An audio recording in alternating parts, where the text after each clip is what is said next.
Okay, good afternoon. Today we're going to look at finding the median, the lower quartile, the upper quartile, and the interquartile range from discrete data.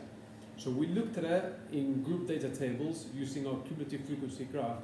Today we're going to do it with discrete data. Discrete data is when I've got the actual data. I've got a list of numbers and I have to find median, upper quartile, lower quartile, interquartile range. So the way to do it is, first of all, always please make sure your data is in ascending order. I've already got it in ascending order here, but sometimes in your questions it may not be. So remember, crucial point number one, data in ascending order. Then we're going to find the median. So, to find the median number, the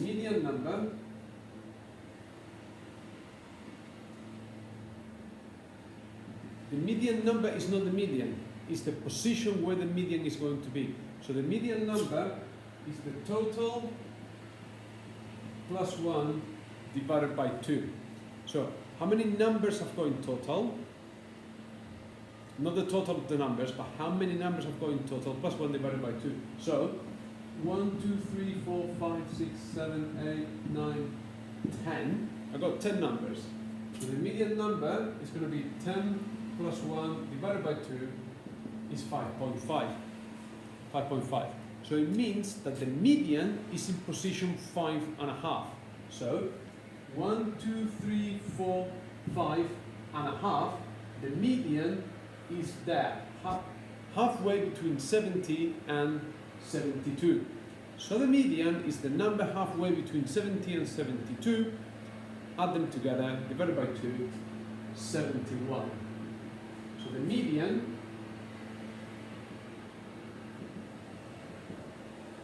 is 71.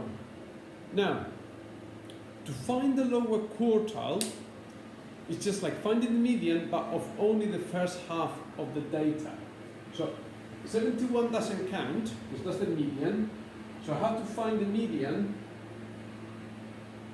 of these numbers here. So I've got 1, 2, 3, 4, 5 numbers. So the lower quartile position is going to be 5 plus 1 divided by 2 is 3. So the lower quartile is in position number 3.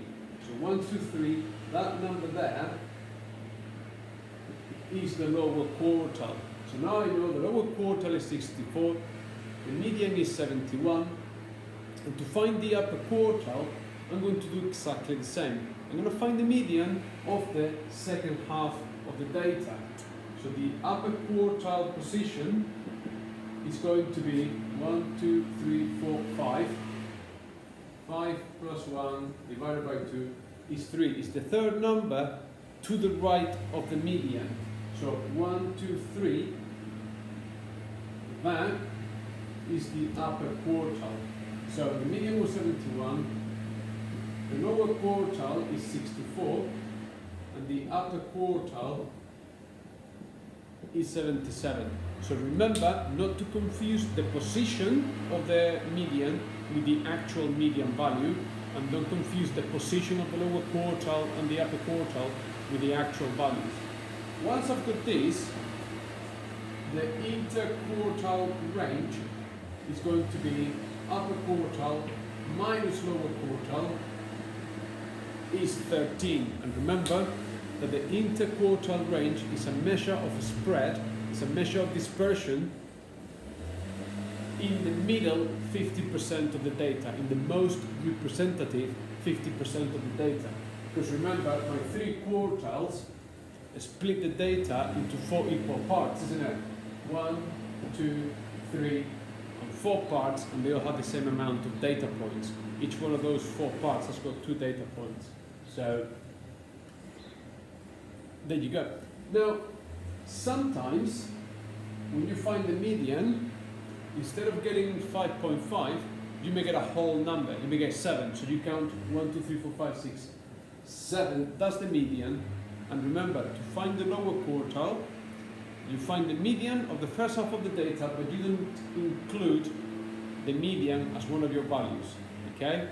So sometimes you may get a whole number here, and then you may get a 0.5 number in the middle. So if my lower quartile was between these two numbers, the lower quartile would be 63.5.